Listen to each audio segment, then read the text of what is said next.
بسم اللہ الرحمن الرحیم۔ السلام علیکم۔ خواتین کے اعتکاف کے لیے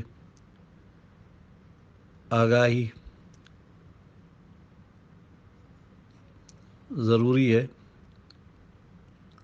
خواتین اپنے گھروں میں اعتکاف بیٹھیں اور جس کمرہ کو اپنے اعتکاف کے لیے منتخب کریں، نامزد کریں، اس کمرہ کی حدود کے اندر اعتکاف کی نیت کر کے 20 تاریخ کو، رمضان کی 20 کو شام کو بیٹھ جائیں اور اس کمرہ کی حدود سے باہر بغیر ضرورت طبی کے باہر نہ جائیں۔ اگر اس خاتون نے اعتکاف کی نیت کر لی اور اعتکاف میں بیٹھ گئی تو وہ اس کمرے کی حد تک رہے۔ ہاں، کھانے اور پینے کے لیے اگر اس کا کوئی آدمی ایسا نہیں ہے کہ اس تک اس کمرے میں کھانا پہنچا سکے تو وہ خود کچن میں جا کر کھانے پینے کی چیزیں تیار کر سکتی ہے اور پھر استعمال کر سکتی ہے، اور اگر کوئی موجود ہو تو پھر وہ کھانے پینے کے لیے باہر نہیں جا سکتی، بلکہ اپنے کمرے میں ہی کھانے پینے کی اشیاء جو اس کو پہنچائی گئی ہیں وہ استعمال کرے۔ باقی مسائل خواتین کے وہی ہیں جو میں نے مردوں کے لیے ذکر کیے ہیں کہ حدود کمرہ سے باہر نہ جائے الا یہ کہ ضرورت طبی ہو۔ اگر خواتین کے ایام شروع ہو جائیں اعتکاف کی حالت میں تو ان کا اعتکاف فاسد ہو جائے گا۔ اعتکاف کے لیے روزہ شرط ہے اور فساد روزہ سے اعتکاف بھی فاسد ہو جاتا ہے۔ جس طرح مسجد سے خروج اور اس کمرہ سے خروج جو اعتکاف کے لیے متعین ہے مفسد اعتکاف ہے، اسی طرح ناپاک ہونا یہ بھی مفسد اعتکاف ہے۔ اگر کسی کا روزہ فاسد ہو گیا تو اعتکاف بھی فاسد ہو جائے گا۔ خواتین بات کر سکتی ہیں، اپنے کمرے میں آزاد گھوم سکتی ہیں، پھر سکتی ہیں، عبادت کر سکتی ہیں۔ آج کل فون آ گئے ہیں، فون کے ذریعے مباح باتیں اور شرعی باتیں کرنے میں کوئی حرج نہیں ہے، اس سے اعتکاف فاسد نہیں ہوگا، اور غیر مباح باتیں بھی کرنے سے اعتکاف فاسد نہیں ہوگا، لیکن وہ تو گناہ ہوگا جو ہر وقت گناہ ہوتا ہے، اعتکاف ہو یا غیر اعتکاف۔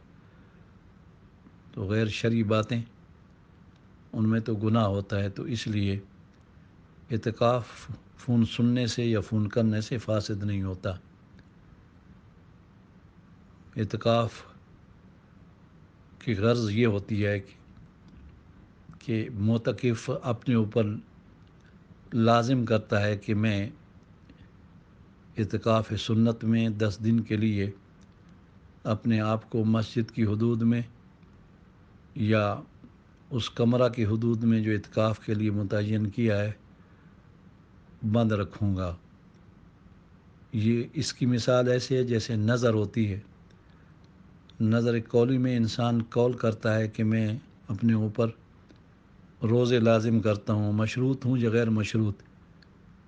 تو اگر کوئی شخص اپنے اوپر کوئی عبادت لازم کر لے تو شرعاً وہ لازم ہو جاتی ہے۔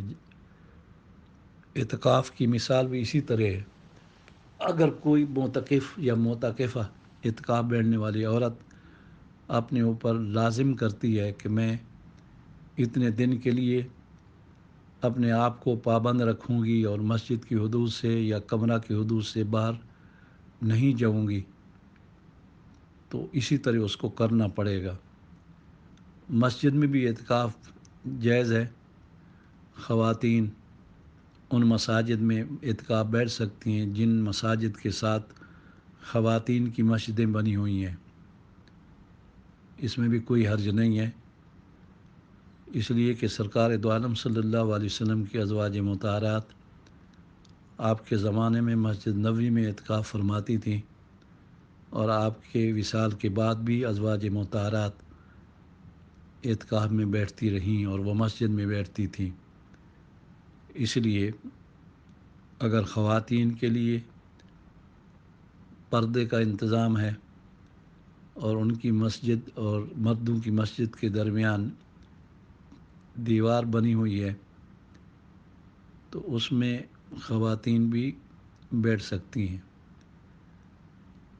اور یہ بھی معلوم ہونا چاہیے کہ خواتین کی مسجد بھی مسجد کا حصہ ہوتی ہے۔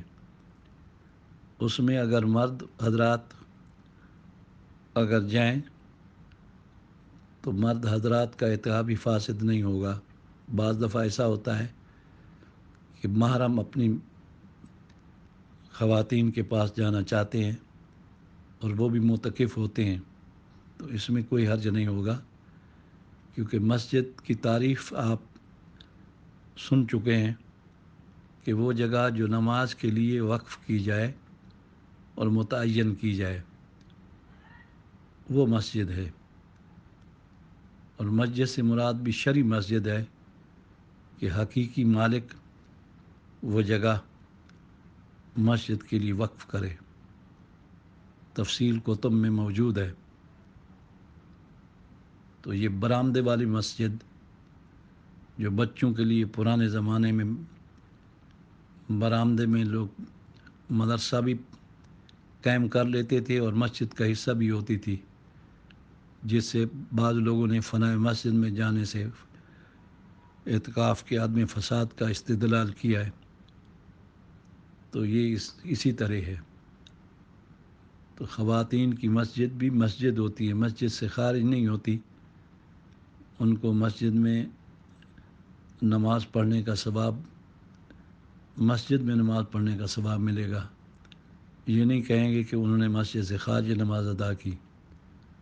ان کے لیے مسجد کے آداب جیسے کہ مردوں کی مسجد میں ہوتے ہیں ان کے لیے بھی ضروری ہوتے ہیں، اور خواتین کی مسجد کے ساتھ جو غسل خانے ہیں یا وضو خانہ ہے وہ مسجد کی حد سے خارج ہوگا، لیکن جو متصل ہے مسجد کی حد کے ساتھ اور دیوار کی طرح ہے تو وہاں خواتین بیٹھ کے بغیر عذر کے باہمی گفتگو کر سکتی ہیں، اعتکاف فاسد نہیں ہوگا۔ اس کو قیاس مسجد کی دیوار پر یا مینار پر کیا جا سکتا ہے، اور اگر مسجد اور باتھ روموں اور غسل خانوں اور وضو خانے کے درمیان فاصلہ ہے کہ جوتے پہن کر وضو خانہ پر جا سکتے ہیں تو یا غسل خانوں میں جا سکتے ہیں، تو ایسے غسل خانوں یا وضو خانوں میں بغیر ضرورت وضو کے اور غسل کے جو واجب ہوتا ہے یا بغیر حاجت طبی کے خواتین کا اعتکاف بھی فاسد ہو جائے گا۔ فنائے مسجد جو متصل ہوتی ہے مسجد کے ساتھ، اس مسجد کے آخر میں جو باؤنڈری ہوتی ہے حد فاصل، اس کا حکم مسجد کا حکم ہوتا ہے اعتکاف کی حالت اعتکاف کے لیے۔ لیکن اگر مسجد کی حد اور وضو خانوں اور غسل خانوں کے درمیان فاصلہ ہے، جوتوں سے وہاں جایا جاتا ہے، تو پھر وہ غسل خانے اور وضو خانے مسجد کی حد سے باہر ہیں، اور فنائے مسجد میں اگرچہ وہ داخل ہیں لیکن وہاں بلا ضرورت اور بلا حاجت طبی اور شرعی جانے سے اعتکاف فاسد ہو جائے گا۔ والسلام۔